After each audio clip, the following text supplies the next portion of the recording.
Assalamualaikum warahmatullahi wabarakatuh. Innal hamdalillah nahmaduhu wa nasta'inuhu wa nastaghfiruh wa na'udzu billahi min shururi anfusina wa min sayyiati a'malina. Man yahdihillahu fala mudilla lahu wa man yudlil fala hadiya lahu. وأشهد أن لا إله إلا الله وحده لا شريك له وأشهد أن محمدا عبده ورسوله اللهم صل وسلم وبارك على نبينا محمد وعلى آله وأصحابه ومن تبعهم بإحسان إلى يوم الدين أما بعد. Ma'asyiral muslimin rahimani wa rahimakumullah.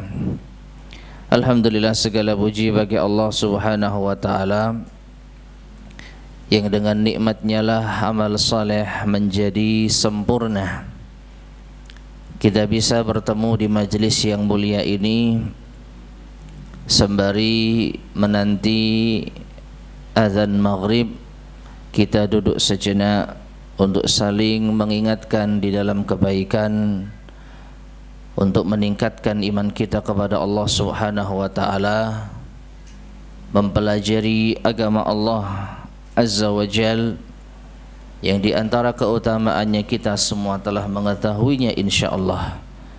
Itu barang siapa yang menempuh suatu perjalanan untuk menuntut ilmu agama, Allah akan mudahkan baginya jalan menuju surga. Sebagaimana sabda Rasulullah sallallahu alaihi wasallam, "Wa man salaka tariqan yaltamisu fihi ilman, sahalallahu lahu bihi tariqan ilal jannah." Ma'asyarul muslimin rahimani wa rahimakumullah.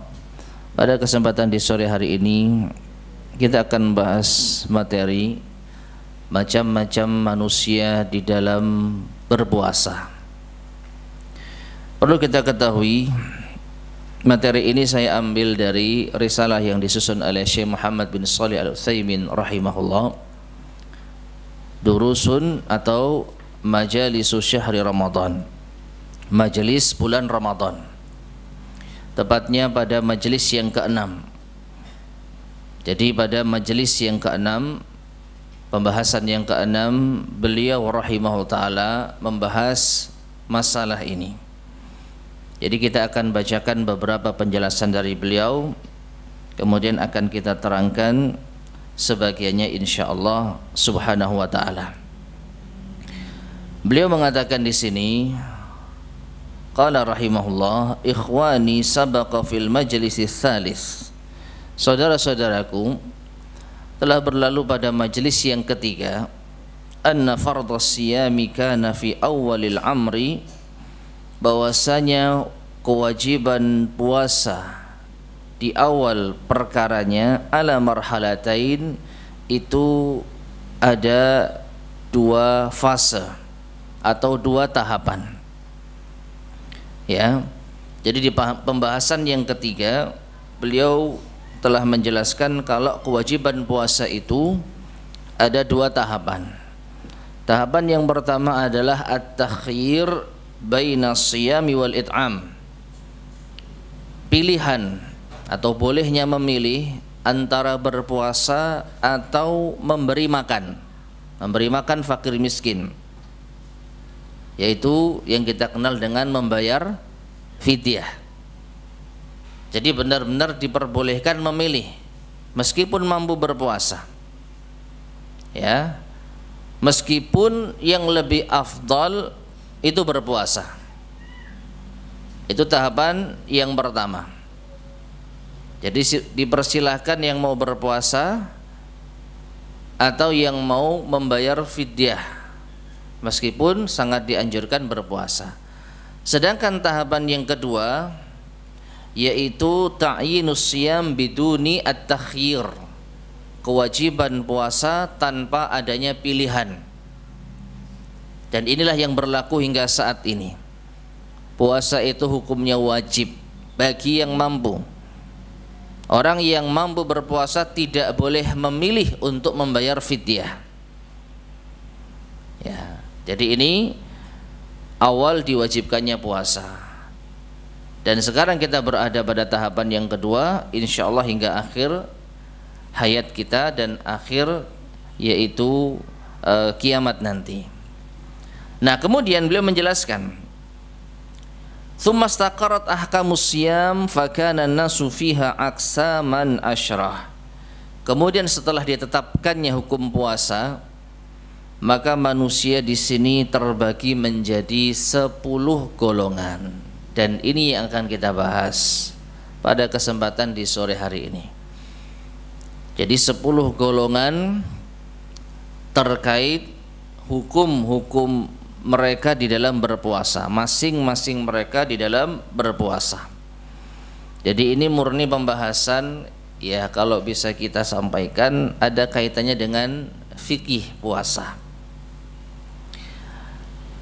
Beliau menyebutkan al-qismul awal, golongan yang pertama, al-muslimul balighul aqilul muqimul qadir as-salimu minal mawani. Golongan yang pertama adalah seorang muslim baligh, berakal, muqim, mampu dan selamat dari penghalang-penghalangnya. Ya. Jadi beliau di sini mengungkapkan dengan ungkapan yang sempurna, yang lengkap. Muslim baligh, berakal, mukim, mampu dan selamat dari penghalang-penghalangnya. Muslim jelas, ya, seorang yang telah bersyahadat la ilaha illallah Muhammad Rasulullah. Baligh nanti akan kita bahas pada golongan setelahnya. Aqil, berakal artinya tidak gila. Mukim artinya bukan apa? Mukim artinya bukan musafir. Ya, jadi dia bukan musafir. Kemudian selamat dari berbagai penghalang-penghalangnya. Maka golongan yang pertama ini fayajibu alaihi shaumu ramadhana adaan fi waqtihi. Wajib baginya untuk berpuasa Ramadan menunaikan pada waktunya. Sehingga kalau orang semacam ini meninggalkan puasa dengan sengaja, maka ia berdosa. Ya.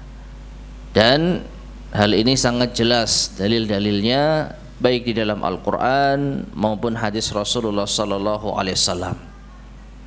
Di dalam Al-Qur'an ayat yang sering kita dengar, faman syahida minkumus syahra falyasum. Barang siapa di antara kalian yang melihat bulan yaitu hilal Ramadan, hendaknya ia berpuasa. Dalam hadis Rasulullah sallallahu alaihi wasallam bersabda, sumu li ru'yatihi wa aftiru li ru'yatihi. Berpuasalah karena melihat hilal dan berbukalah ketika melihat hilal. Dan ini adalah perintah yang jelas dari Allah dan Rasulnya. Dan secara asal perintah itu memiliki konsekuensi wajib. Taib. Sehingga orang-orang yang tidak memenuhi persyaratan di sini tentu berbeda hukumnya. Seperti orang kafir, ya, orang yang tidak beragama Islam, tentu mereka tidak diwajibkan berpuasa. Baik, kita lanjutkan golongan yang kedua, al-qismus tsani, as-saghiru, anak kecil. Fala yajibu alaihi siyamu, maka tidak wajib baginya berpuasa hatta yablugha, hingga ia baligh. Liqaulin Nabi sallallahu alaihi wasallam, berdasarkan sabda Nabi sallallahu alaihi wasallam, rufi'al qalamu an thalathah, pena diangkat dari 3 golongan. Apa artinya pena diangkat? Apa artinya pena diangkat? Tidak ada pencatatan, tidak dibebani syariat, tidak ada kewajiban pun tidak ada larangan bagi 3 golongan. Yang berkonstruksi kalau dikerjakan dapat pahala, kalau ditinggalkan tidak mendapatkan pahala, atau kalau itu larangan, kalau dikerjakan tidak berdosa. Khusus bagi 3 golongan. Yang pertama, anin naimi hatta yastayqidha, orang yang tidur hingga dia bangun. Jadi kalau ada orang tidur melakukan kejahatan, maka tidak ada dosa, ya, karena tidak sengaja. Yang kedua, wa anis saghiri hatta yakburah, anak kecil hingga dia dewasa. Hingga dia dewasa. Dan yang ketiga, wa anil majnuni hatta yufiqa, orang gila hingga dia sadar. Orang gila hingga dia sadar. Nah, yang menjadi dalil utama di dalam pembahasan kita adalah anak kecil hingga ia besar atau dewasa. Karena tidak ada catatan atau pena diangkat darinya, maka tidak ada kewajiban puasa. Hanya saja diriwayatkan dari para sahabat radhiyallahu ta'ala anhum bahwasanya mereka yusawwimuna auladahum wa hum sighar. Mereka terbiasa melatih anak-anak mereka yang masih kecil untuk berpuasa. Wa yadhhabuna ilal masjid, lalu mereka berangkat ke masjid. Fa yaj'aluna lahumul lu'bata minal ihn, lalu orang tua mereka membuatkan mainan anak-anak mereka yang terbuat dari, yaitu wol, kain atau benang wol. Fa idza baqau min faqdit ta'am a'tauhum al-lu'bata yatalahawna biha.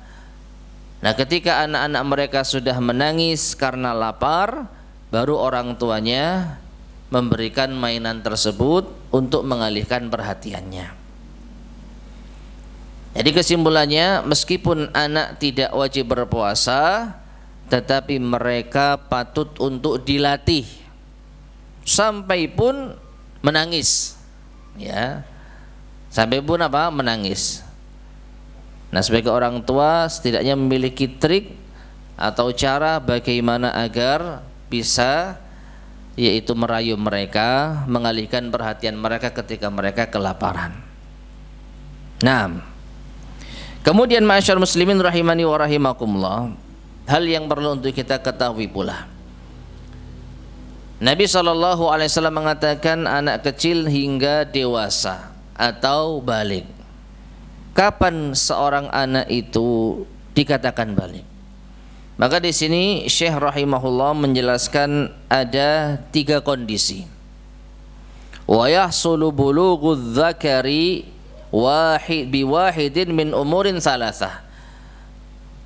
Seorang anak laki-laki telah dianggap balik apabila mendapati 1 dari 3 kondisi.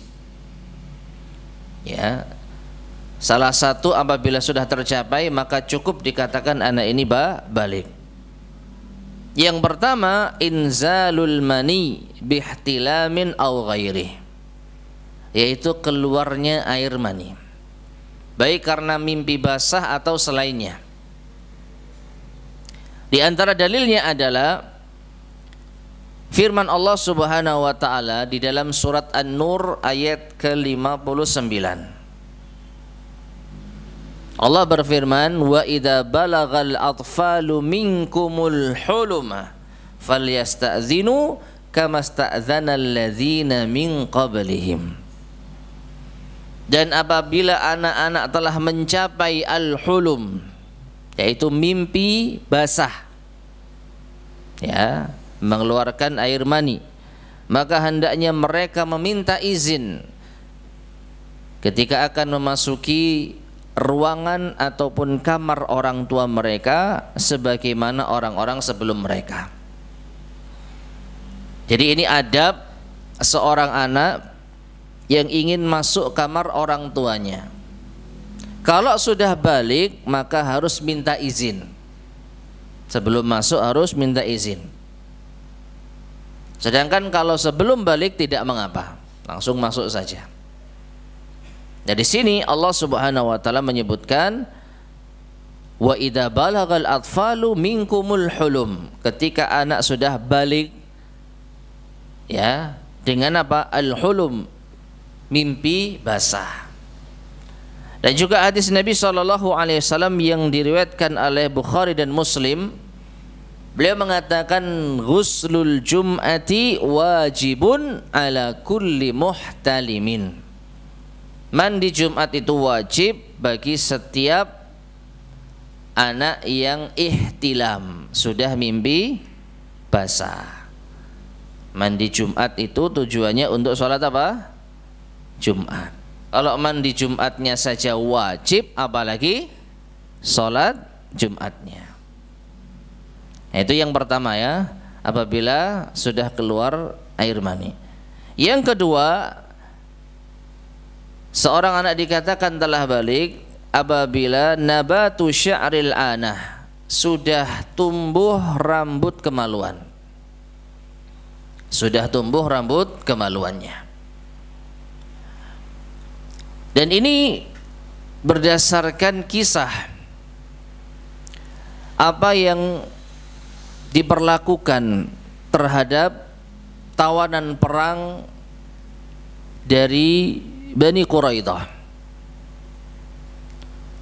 yaitu ketika Nabi SAW mengepung Yahudi Bani Quraidah atas pengkhianatan.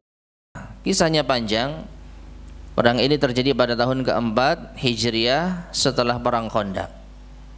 Yang intinya Allah Subhanahu wa taala atau Rasulullah SAW menyerahkan keputusan bagaimana nasib tawanan perang Bani Quraidah ini kepada sahabat Sa'ad bin Mu'adz radhiyallahu anhu. Maka sahabat bin Mu'adz menentukan bahwa yang laki-laki yang sudah balik dibunuh, yang perempuan dan anak-anak ditawan. Dan keputusan Sa'ad bin Mu'adz ini disebutkan oleh Rasulullah SAW sebagaimana keputusan Allah di atas langitnya. Nah, ketika penerapan eksekusi, maka di antara cara yaitu Rasulullah SAW dan para sahabatnya memastikan apakah orang ini sudah balik atau belum, dilihat apakah sudah tumbuh rambut kemaluannya. Kalau sudah tumbuh berarti sudah balik, bisa dieksekusi. Kalau belum tumbuh berarti belum balik, ditawan. Nah, ini merupakan dalil bahwasanya anak yang sudah tumbuh rambut kemaluannya, dia sudah apa? Balik. Itu yang kedua. Yang ketiga, bulughu tamami 15 sanah. Apabila anak tersebut sudah mencapai usia 15 tahun. Ya. Jadi anak ini belum pernah mimpi basah, keluar mani, dan juga belum tumbuh rambut kemaluan, tapi usianya sudah 15 tahun, maka dia dianggap telah balik. Di antara dalilnya adalah kisah sahabat Abdullah bin Umar radhiyallahu anhuma. Beliau mengatakan, "Uridtu ala Nabi sallallahu alaihi wasallam yauma Uhudin wa ana ibnu 14 sanah falam yujizni." Yakni al-qital. Dalam yaitu riwayat Al-Baihaqi dan Ibnu Hibban dalam sahihnya. Ya.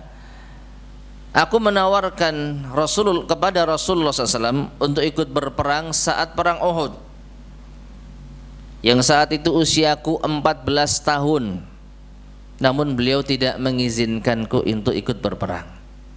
Perang Uhud terjadi pada tahun ke-3 Hijriah, Usia Ibnu Umar 14 tahun, tidak diizinkan ikut perang. 6. Wa uridtu alaihi yaumal khandaq wa ana ibnu 15 sanah fa ajazani. Dan ketika aku mengajukan diri di saat perang Khandaq, setahun setelah perang Uhud, tahun keempat Hijriah. Dan ketika usiaku sudah 15 tahun, maka beliau mengizinkanku untuk ikut berperang. Nah, para ulama mengambil kesimpulan Ibnu Umar tidak diizinkan perang Uhud karena saat itu belum balik, karena usianya masih 14 tahun. Tahun depan ketika perang Khandaq, usianya sudah 15 tahun, diizinkan ikut perang. Menunjukkan kalau usia 15 tahun itu sudah balik. Nah, 3 kondisi ini apabila salah satu terpenuhi sudah cukup dikatakan anak itu balik, sehingga wajib puasa. Ini untuk anak laki-laki.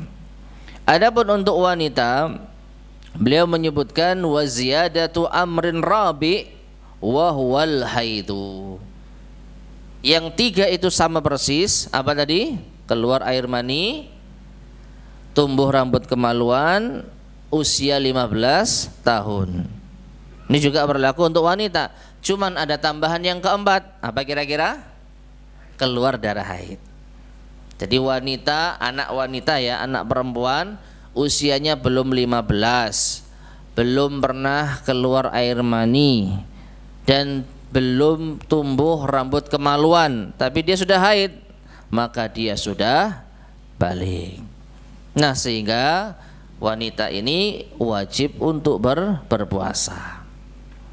Taib. Jadi selama seorang anak itu belum balik, tidak wajib berpuasa. Itu golongan yang kedua. Kemudian kita masuk golongan berikutnya, al-qismu tsalis. Golongan yang ketiga, al-majnun, orang gila. Dikatakan gila wa huwa faqidul aqli, yaitu orang yang hilang akalnya. Fala yajibu alaihi siyam, maka ia tidak wajib berpuasa. Dalilnya hadis sebelumnya yang sudah kita sampaikan pada golongan yang kedua. Pena diangkat dari 3 golongan. Selain dari anak kecil sampai balik, ada orang gila hingga dia waras. Nah, orang gila ini ma'asyarul muslimin rahimani wa rahimakumullah, di antara alasannya tidak wajib berpuasa, bahkan tidak sah kalaupun ia berpuasa. Mungkin saja ada orang gila ikut sahur bareng kita, lalu dia tidak makan, tidak minum, dan tidak melakukan pembatal puasa sejak subuh sampai maghrib. Apakah puasanya sah? Jawabannya tidak. Kenapa? Karena yang namanya puasa secara khusus dan amalan secara umum itu butuh apa? Niat. Innamal a'malu bin niat. Secara umum, sesungguhnya segala amalan itu tergantung niatnya. Secara khusus dalam puasa, wa man lam yujmi'is siyama qabla al-fajri fala siyamalah, kata Nabi SAW. Barang siapa yang tidak berniat puasa sebelum fajar, sebelum masuk waktu subuh, maka tidak ada puasa baginya. Nah, orang gila karena tidak punya akal, otomatis tidak ada niat ya. Jadi orang yang tidak niat puasa, meskipun dia menjalankan puasa, nggak sah puasanya. Karena memang rukun puasa itu 2. Yang pertama niat, yang kedua menghindari diri dari pembatal-pembatal puasa. Untuk yang kedua dia bisa, karena ngikut orang misalnya, meskipun gila tapi dia ya ikut-ikutan saja, ya ikut sahur, ikut nggak makan nggak minum, nanti ketika maghrib ikut buka, tapi dia gila. Maka untuk syarat yang kedua atau rukun yang kedua dia bisa memenuhi, tapi rukun yang pertama niat tidak ada, maka puasanya tidak sah. Taib. Itu golongan yang kedua. Maaf, golongan yang ketiga. Sekarang kita masuk golongan berikutnya, golongan yang keempat, al-qismur rabi. Al-harimu, orang yang sudah tua, alladzi balagal hadayan, yang sudah sampai pada tingkatan mengigau, meracau atau halusinasi. Ya. Jadi bukan hanya sekedar pikun, hilang ingatan, tapi sudah ngigau, ngomong sendiri, ya, terus halusinasi. Ini apa namanya kalau dalam istilah kita, dalam ungkapan yang kita pahami? Pikun belum tentu ngigau, ya kan? Jadi ini sudah benar-benar nggak jelas gitu loh. Apa yang diomongkan nggak jelas, terus merasa melihat sesuatu padahal nggak ada, ya. Itu namanya al-harim, orang tua yang ya kita anggap sudah pikun gitu saja ya. Wasaqata tamyizuhu, dan sudah gugur tamyiznya. Apa tamyiz? Bisa membedakan antara yang baik dan yang buruk. Jadi anak itu sebelum dia balik ada tingkatan dia mencapai usia tamyiz, yang para ulama sebutkan usia 6 atau 7 tahun. Jadi memang belum balik tapi dia bisa membedakan ini yang baik atau yang buruk. Nah, orang tua yang sudah sampai pada kondisi meracau seperti ini, dia nggak bisa membedakan. Maka fala yajibu alaihi as-siyam. Golongan yang keempat ini tidak wajib berpuasa. Tidak wajib berpuasa. Ya. Walal it'am, bahkan juga tidak wajib membayar fidyah. Li suqutit taklifi anhu, karena gugurnya pembebanan syariat baginya, bizawali tamyizihi, karena hilangnya tamyiznya. Jadi sudah tidak memiliki kemampuan untuk membedakan antara yang baik dan yang buruk. Fa asbaha as-sabiyya qabla tamyiz, sehingga dia mirip anak kecil yang belum bisa membedakan yang baik dan yang buruk. Ya. Dan ini mungkin sekali lagi ya hampir mirip dengan golongan yang ketiga.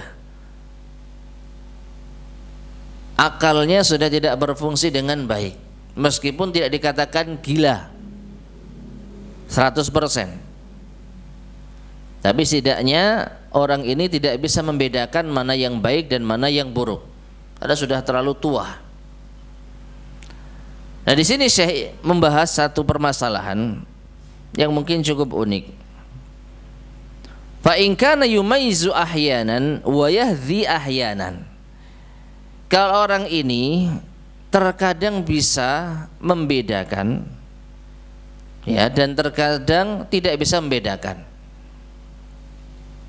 Bahkan sebenarnya ini sudah dibahas di golongan yang ketiga, namun tadi saya lupa membacakan. Sama seperti orang yang gila, ya. Fa in kana yajunnu ahyanan wa yufiqu ahyanan.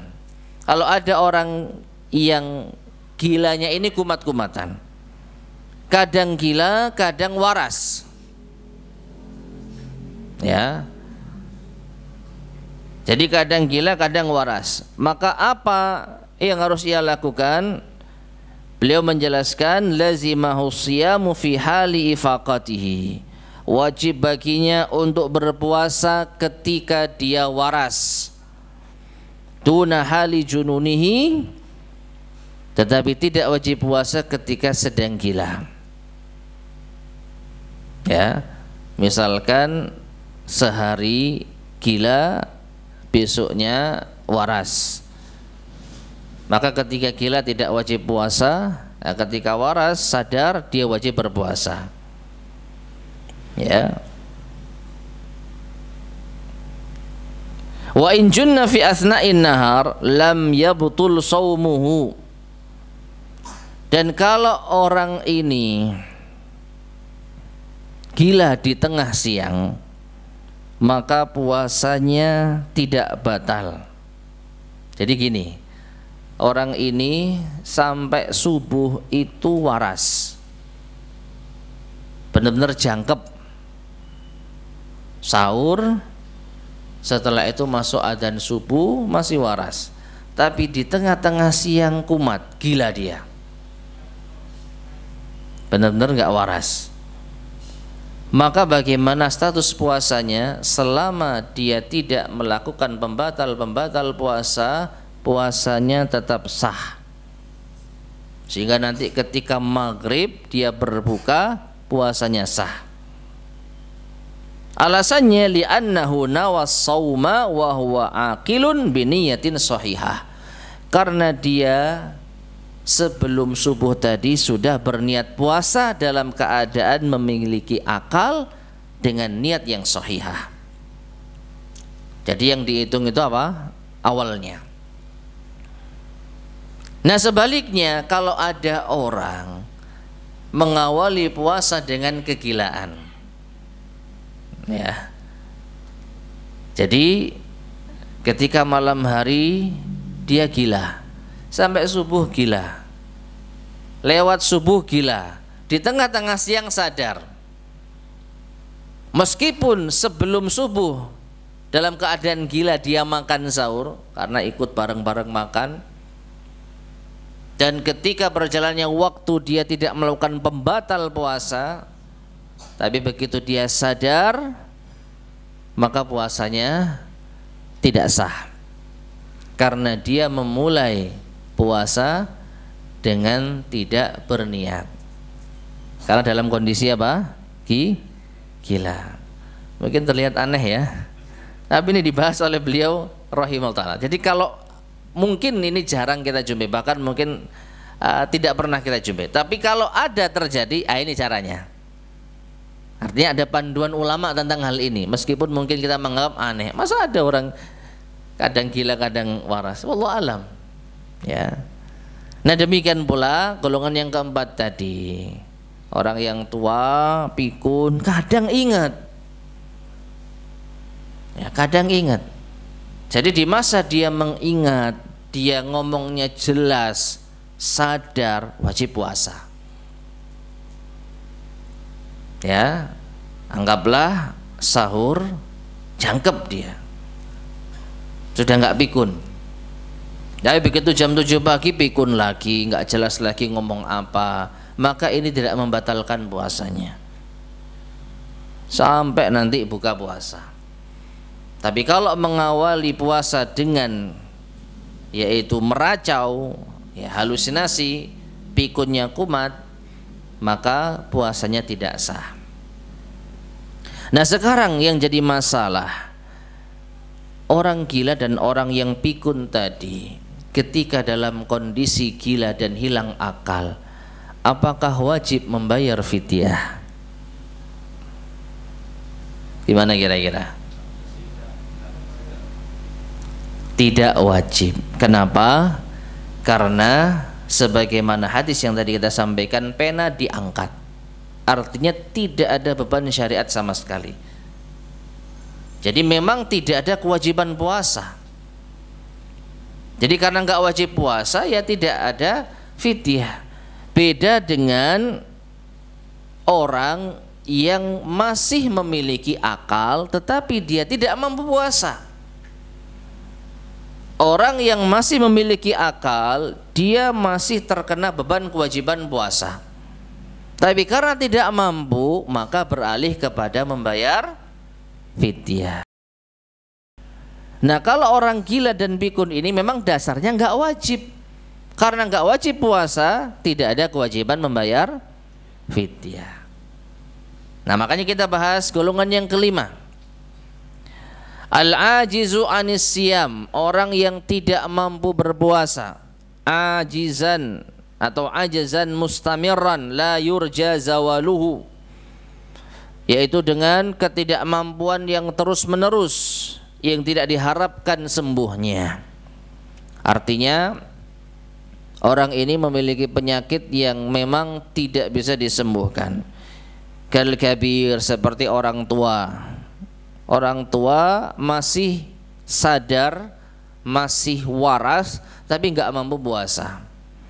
Wal maridu maradan la yurja bur'uhu ka sahibi sartan wa nahwihi, atau orang yang sakit dengan penyakit yang tidak bisa disembuhkan, tidak diharap kesembuhannya, ya, seperti orang yang terkena penyakit kanker, enggak bisa puasa, maka fala yajibu alaihi siyam, tidak wajib baginya berpuasa. Li'annahu la yastati'u, karena dia tidak mampu. Tidak wajib karena tidak mampu. Lakin yajibu alaihi an yut'im, tetapi wajib baginya untuk memberi makan, membayar fidyah. Badala siyami an kulli yaumin miskinan, sebagai pengganti puasa yang ditinggalkan. Setiap hari yang ditinggalkan dia memberi makan satu fakir miskin. Nah, apa yang membedakan antara orang tua yang tidak mampu puasa, yang sakit tahunan, dengan orang yang gila atau pikun? Yang membedakan akal. Ya, selama dia masih memiliki akal sehat, maka ada kewajiban puasa baginya. Karena enggak mampu, wajib bayar fidyah. Adapun orang gila, maka tidak memiliki akal, dan orang yang tidak memiliki akal tidak ada kewajiban beban syariat sama sekali. Nah, kemudian untuk membayar fidyah, di sini ada sedikit pembahasan yang dibawakan oleh beliau rahimahullah. Boleh memilih antara dua cara, ya. Beliau menjelaskan likulli wahidin muddun minal bur. Orang yang membayar fidyah bisa memberi satu mud berupa gandum, yaitu kurang lebih rubu'us sa' an-nabawi, seperempat sa' nabi. Wasnuhu, dan timbangannya kira-kira nisfu kilo, wa asyratu gharamatin bil burrir razin al jayyid, kurang lebih ya setengah kilo 10 gram, itu dari gandum kualitas baik, ya. Ini cara yang pertama. Jadi setiap puasa yang ditinggalkan, dia bisa memberi makan berupa gandum setengah kilo 10 gram kepada satu fakir miskin. Atau dia membuatkan makanan jadi, fayad'u ilaihi masakina biqadril ayyamil lati alaihi, lalu dia mengundang orang-orang miskin sejumlah hari yang ia tinggalkan di dalam berpuasa. Disebutkan oleh Imam Al-Bukhari, faqad at'ama Anasun ba'dama kabura aman aw amain kulla yaumin miskinan khubzan wa lahman. Anas bin Malik diriwayatkan setelah beliau usia sepuh, kurang lebih setahun atau 2 tahun, beliau memberi setiap fakir miskin makanan berupa khubz dan laham. Khubz itu roti atau adonan tepung, dan daging. Berarti makanan apa? Jadi. Ya. Jadi satu porsi untuk satu fakir miskin.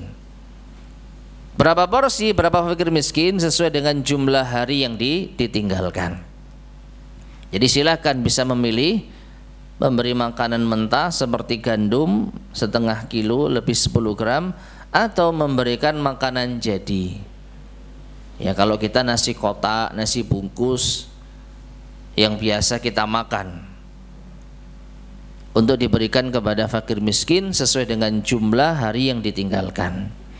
Tapi kemudian masyarakat muslimin rahimani wa rahimakumullah, yang perlu kita perhatikan pula, pembayaran fidyah ini bisa dilakukan dengan dua cara.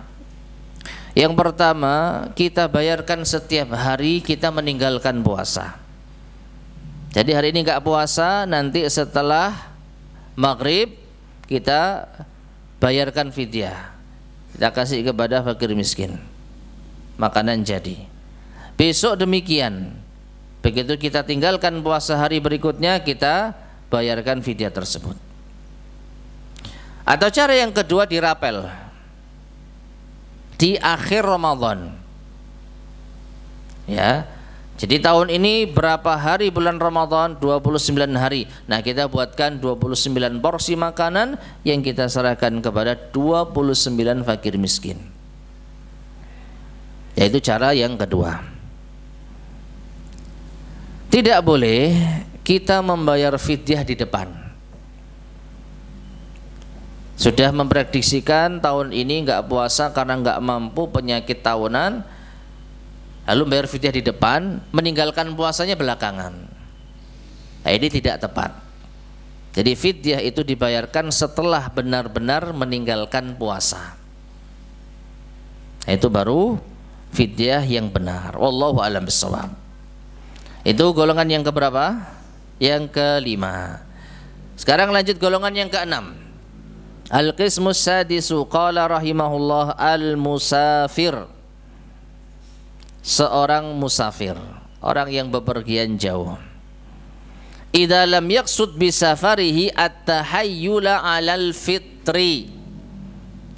Selama dia tidak bermaksud dari safarnya, yaitu melakukan siasat untuk berbuka. Perhatikan, ada manten baru, ya. Pas puasa siang-siang, waduh kok pingin, wis safar ae gitu ya. Ini namanya at-tahayyul, bukan takhayyul ya. Ya, tapi at-tahayyul, hilah. Melakukan siasat tipu daya. Dia tahu fikih orang safar boleh nggak puasa. Nah, supaya halal jima, dia safar sama istrinya. Maka ini haram. Artinya dia berdosa. Makanya kembali kepada apa? Niat. Artinya kalau ada suami istri berniat safar dalam suatu urusan yang memang tidak ada keinginan di awal untuk kumpul misalkan, ya memang ada urusan mengunjungi orang tua atau ada dinas, kemudian siang-siang istirahat di kamar, boleh nggak? Boleh apa? Tidur ya boleh. Lebih dari itu, kembali kepada niat. Innamal a'malu binniyat, dan Allah yang Maha tahu. Kalau memang benar-benar niatnya kerja, cuman istri dampingi karena ingin ikut dan diizinkan oleh perusahaan misalkan, nggak ada niatan sama sekali untuk mencari celah supaya bisa kumpul di siang hari bulan Ramadan. Tapi ternyata ada momen, ada kesempatan, dimanfaatkan. Ini beda. Jangan orang yang mencari-cari, ya apa ben aku dinas luar kota ya, nggak sampean tak ajak dek. Nah, berarti ini sudah niat mencari cara gimana caranya supaya bisa safar agar bisa kumpul di siang hari. Nah, ini jadi syarat yang disebutkan kalau dia tidak bermaksud untuk bersiasat, safarnya safar yang mubah, maka orang semacam ini diperbolehkan untuk tidak berpuasa. Ya, Allah berfirman, "Wa man kana maridan aw ala safarin fa iddatum min ayyamin ukhar." Barang siapa yang sakit atau safar, maka dia boleh mengganti puasa di hari-hari yang lain. Dalam Sahih Bukhari dan Muslim dari Anas bin Malik radhiyallahu anhu, ia berkata, kunna nusafiru ma'an nabiyyi sallallahu alaihi wasallam. Perhatikan, ini hendaknya jadi pegangan kita di dalam bersikap. Di dalam bersikap, ya. Anas bin Malik mengatakan, kami safar bersama Nabi sallallahu alaihi wasallam. Falam ya'ib as-saimu 'alal muftir walal muftiru 'alas saim. Maka yang berpuasa tidak mencela yang tidak berpuasa, dan yang tidak berpuasa tidak mencela yang berpuasa. Ya, yang puasa nggak komen, wong safar naik pesawat aja lu, ngapain sih nggak puasa? Ya, jadi tidak apa mencela, tidak menyindir atau menyinyir. Sebaiknya yang tidak berpuasa juga tidak membalas. Lu dapat rukhsah kok, ngapain puasa? Nah, jadi benar-benar saling menghormati. Yang puasa silahkan, yang tidak puasa juga silahkan. Benar-benar diberikan pilihan. Jadi boleh tidak berpuasa, bukan wajib tidak berpuasa, dan bukan dilarang berpuasa, tapi apa? Boleh. Menjadi dilarang berpuasa kalau orang ini memaksakan diri padahal tidak mampu. Dari sinilah muncul sabda Nabi sallallahu alaihi wasallam, ya, laisa minal birri asyamu fis safar. Juga diriwayatkan Bukhari Muslim. Bukan termasuk kebaikan orang yang berpuasa tatkala safar. Jadi hadis ini ada sababul wurudnya. Beliau sallallahu alaihi wasallam melihat ada orang yang dia itu tergeletak di tanah, kemudian teman-teman yang lain mengelilingi dan memberikan peneduhan. Nabi tanya, siapa itu? Oh, dia sedang berpuasa. Musafir memaksakan diri untuk puasa. Maka Nabi SAW mengatakan, laisa minal birri asyamu fis safar. Bukan termasuk kebaikan orang yang safar dalam keadaan berpuasa. Nah, berarti orang semacam ini tidak boleh berpuasa. Ya, meskipun para ulama kita ada yang berpendapat ini hukumnya makruh. Ini hukumnya makruh. Ada yang berpendapat haram. Kenapa? Karena ini bisa membinasakan diri, mencelakakan diri. Ya. Nah, oleh karena itu Syekh Utsaimin di sini sedikit membagi sakit itu dalam tiga keadaan, ya, tiga keadaan. Yang pertama, an la yashqa alaihi shaum wa la yadurruh. Orang yang sakit tetapi sakitnya itu tidak memberatkan puasanya dan tidak memadaratkannya. Tidak memberatkan itu artinya penyakit ini tidak berdampak pada kondisi kesehatannya dan tidak membahayakan nyawanya. Seperti orang sakit apa, Pak? Panu. Orang sakit panu atau sakit flu ringan, ya, bolak-balik bersin gitu ya, tapi secara tubuh masih kuat. Atau penyakit yang memang benar-benar tidak berdampak pada puasanya, maka orang semacam ini, kata beliau, wajib berpuasa. Karena sakit yang dialami bukan sakit yang dimaksud di dalam Al-Quran yang diperbolehkan untuk tidak berpuasa. Itu sakit ringan, sakit yang tidak berdampak pada, yaitu puasa seseorang, pada fisik seseorang. Ya, seperti sakit di tangan, ada luka gini, tapi dia kuat berpuasa dan gak ada hubungannya dengan kemampuannya berpuasa, maka orang ini wajib berpuasa. Orang sakit kakinya habis jatuh, cedera, sakit, tapi nggak ada hubungannya dengan kondisi fisiknya di tatkala berpuasa, maka orang ini wajib berpuasa. Yang kedua, an yashqa alaihi shaumu wa la yadurruhu. Orang yang apabila berpuasa itu memberatkannya tetapi tidak memadaratkannya. Tidak memadaratkan itu artinya tidak sampai mengancam jiwanya. Kalau dipaksa kuat tapi drop.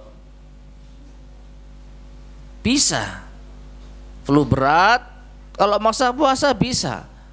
Tapi drop, yaitu badannya, tapi nggak akan mati. Insya Allah tidak sampai mengarah kepada kematian. Demam tinggi misalnya, dipaksa puasa bisa.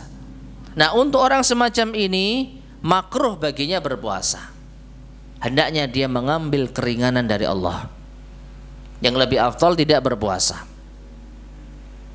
Tapi kalau berpuasa sah, tidak berdosa. Karena makruh itu apa? Kalau ditinggalkan berpahala, kalau dikerjakan tidak berdosa. Nah, kondisi sakit yang ketiga adalah orang yang apabila berpuasa ini memadaratkannya, jadi membahayakan nyawanya, bisa mati, maka haram baginya untuk berpuasa. Jadi justru kalau puasa itu tidak boleh baginya. Kenapa? Karena ini bisa membahayakan jiwa. Sedangkan Allah berfirman, wala tulqu biaidikum ila tahlukah. Janganlah kalian jerumuskan diri kalian ke dalam kebinasaan. Nabi sallallahu alaihi wasallam bersabda, la darara wala dirar. Jangan buat sesuatu yang membahayakanmu ataupun orang lain. Nah, ini kondisi orang yang berpuasa. Nah, jadi kesimpulannya ma'asyarul muslimin rahimani wa rahimakumullah, orang yang berpuasa dengan tiga keadaan tadi, ada yang tetap wajib puasa apabila sakitnya itu ringan, ada yang lebih baik tidak berpuasa apabila sakitnya itu membuat berat berpuasa meskipun tidak membahayakan nyawa, dan ada yang sakitnya ini mengancam nyawa, maka haram berpuasa. Baik, sekarang kita masuk pada golongan yang ke-8. Al-qismu tsamin, golongan yang ke-8, yaitu al-haidu, wanita haid. Ya. Fayahrumu alaihi siyamu wa la yasihhu minha. Maka haram baginya berpuasa dan tidak sah kalau ia berpuasa. Berdasarkan sabda Nabi SAW yang menceritakan kalau wanita itu adalah manusia yang setengah akal dan agamanya. Para wanita bertanya, setengah akal bagaimana ya Rasulullah? Beliau menjawab, alaysa syahadatul mar'ati mithla nisfi syahadatir rajul? Bukankah persaksian seorang wanita itu seperti setengah dari persaksian laki-laki? Kalau laki-laki cukup satu orang bisa bersaksi, kalau wanita harus dua. Ya, wadzalika nuqsanu aqliha, itulah kekurangan akalnya wanita. Kemudian kalau kurang agama bagaimana ya Rasulullah? Maka beliau mengatakan, laisa idza hadat lam tusalli wa lam tasum. Bukankah wanita itu kalau haid dia tidak sholat dan tidak puasa? Para wanita tersebut mengatakan, bala, benar. Qala, Nabi SAW mengatakan, wa dzalika min nuqsani diniha, itulah setengah agamanya wanita. Jadi jelas karena haid wanita tidak boleh berpuasa. Taib. Kemudian ma'asyarul muslimin rahimani wa rahimakumullah, wanita haid.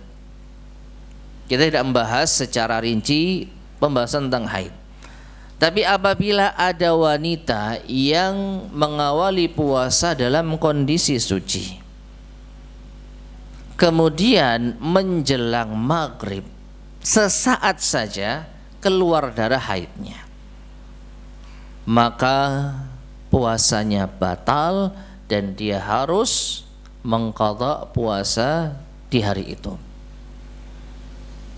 Ya, kasihan sih, sudah mau maghrib haid. Tapi gimana lagi, ini ketentuan Allah Subhanahu wa taala. Jadi sudah, begitu keluar haid meskipun mau adzan maghrib, qadarullah. Jadi puasanya hari itu tidak sah. Demikian pula sebaliknya, wanita yang memulai puasanya dalam kondisi tidak haid, namun setelah melewati subuh, dalam kondisi haid. Jadi malam itu dia masih haid, ketika sahur masih haid, sebelum azan subuh masih haid, namun di pagi hari ternyata sudah berhenti haidnya, maka wanita ini juga tidak sah puasanya. Ada sedikit pembahasan, haruskah dia menghormati siang hari dalam keadaan suci tetap berpuasa meskipun nggak sah? Ada yang mengatakan iya, demi menghormati hari puasa maka dia juga berpuasa meskipun nggak sah. Namun Syekh Utsaimin lebih cenderung pada pendapat tidak perlu, karena orang ini tidak wajib berpuasa karena memasuki subuh dalam keadaan masih haid, jadi sudah gugur kewajiban puasa. Adapun suci di tengah siang tidak berdampak apapun, karena yang paling utama memulai awal puasa itu harus dalam keadaan suci. Kemudian yang juga perlu kita ketahui, kalau seandainya wanita ini sudah suci, sahur dalam kondisi sudah suci, tetapi belum sempat mandi janabah, mandi besar, apakah dia tetap berpuasa atau puasanya enggak sah? Jawabannya dia tetap berpuasa dan puasanya sah. Ya. Jadi wajib alaihi siyam, wanita semacam ini wajib berpuasa, wa yasihu shaumuha hina idzin, dan puasanya sah saat itu, wa in lam taktasil illa ba'da tulu'il fajar, meskipun dia mandi janabahnya setelah adzan subuh. Nah, ini dikiaskan pada apa? Pada hadis Aisyah radhiyallahu anha. Beliau mengatakan, kana Nabi sallallahu alaihi wasallam yusbihu junuban min jima'in ghairi ihtilamin thumma yasumu fi Ramadan.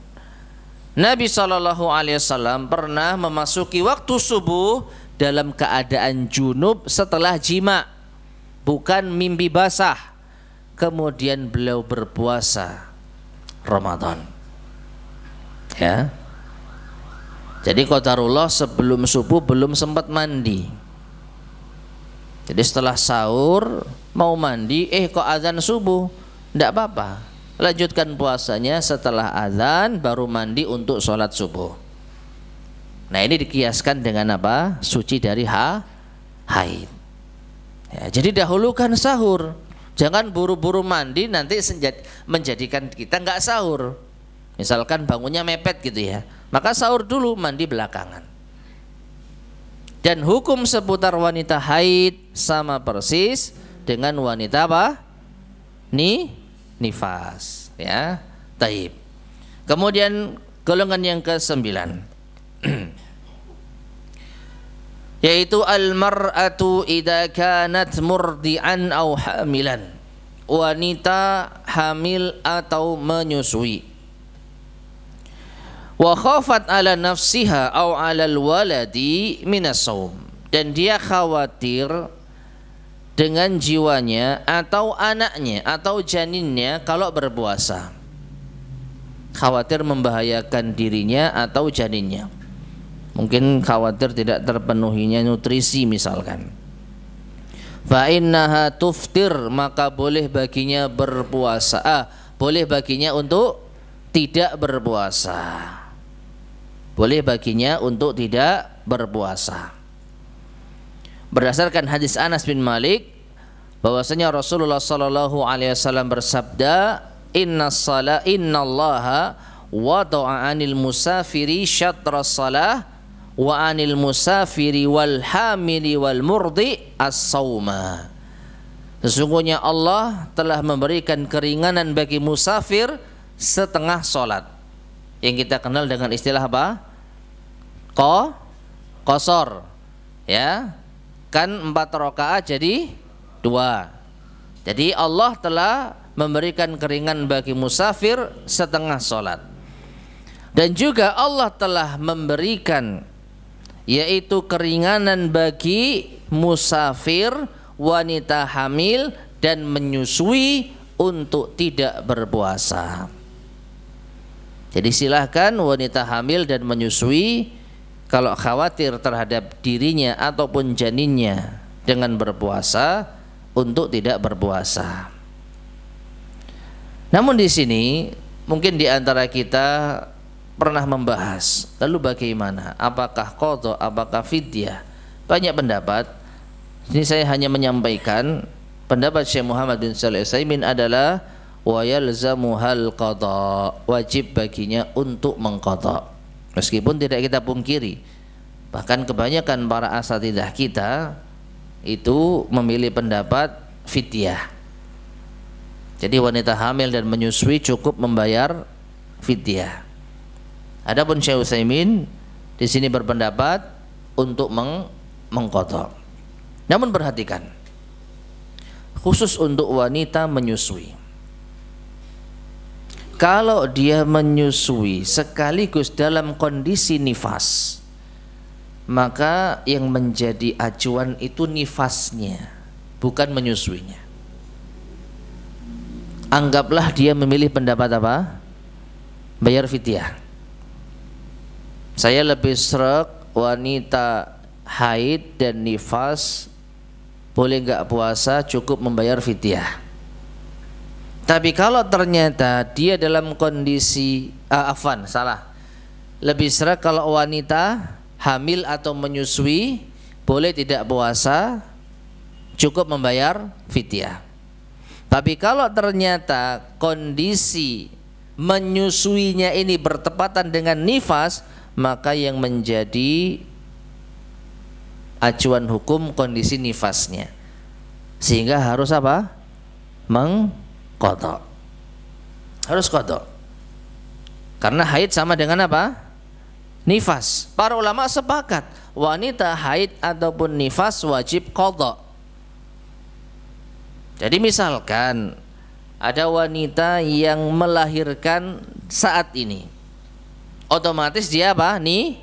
Nifas sambil nyusui. Nah, mana yang dijadikan patokan hukum? Nifasnya atau menyusuinya? Nifasnya. Sehingga wajib qadha. Adapun kalau wanita itu sudah selesai nifas beberapa waktu sebelum Ramadan, lahirannya mungkin sudah 2-3 bulan yang lalu, sehingga sekarang sudah enggak nifas tapi nyusui, baru di sini ada perbedaan pendapat di kalangan para ulama. Meskipun Syekh Utsaimin lebih condong pada pendapat bayar qadha. Taib, dan yang terakhir, yang ke-10, golongan yang ke-10 ada golongan yang membutuhkan untuk tidak berpuasa untuk menolong orang lain. Ya, itu orang yang butuh untuk membatalkan puasanya karena kondisi darurat, khususnya untuk menolong orang lain. Seperti orang yang sedang terbakar, orang yang tenggelam, atau orang yang tertimpa bencana reruntuhan. Kalau ada orang yang berpuasa kemudian dia butuh energi untuk menolong orang itu, syaratnya dia harus makan dulu supaya kuat, maka dia boleh membatalkan puasanya. Kenapa? Karena mendahulukan menyelamatkan nyawa itu lebih diutamakan daripada menyelamatkan puasanya. Ini menunjukkan nyawa itu lebih berharga dibandingkan dengan apa? Kita berpuasa. Hanya saja wajib baginya ketika selesai bulan puasa mengganti di hari yang lain. Wallahu taala alam bissawab. Taib ma'asyar muslimin rahimani wa rahimakumullah. Inilah 10 golongan manusia di dalam berpuasa yang bisa kita bahas ya sembari sambil murajaah ya dalam urusan fikih berpuasa. Wallahu taala alam bissawab. Baik jemaah sekalian rahimani wa rahimakumullah, ini yang bisa kita sampaikan pada kesempatan di sore hari ini. Mudah-mudahan bermanfaat. Kurang lebihnya saya mohon maaf. Kita akhiri. Subhanakallahumma bihamdika asyhadu an la ilaha illa anta astaghfiruka wa atubu ilaik. Alhamdulillahirabbil alamin. Assalamualaikum warahmatullahi wabarakatuh.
Mungkin yang bisa kita sampaikan, ada pertanyaan mungkin?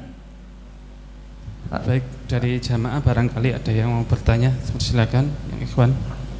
Dari WA tidak ada. Ada yang mau bertanya? Mau Pak? Mau bertanya? Okay. Satu pertanyaan mau atau maksimal 2 ya kalau pen.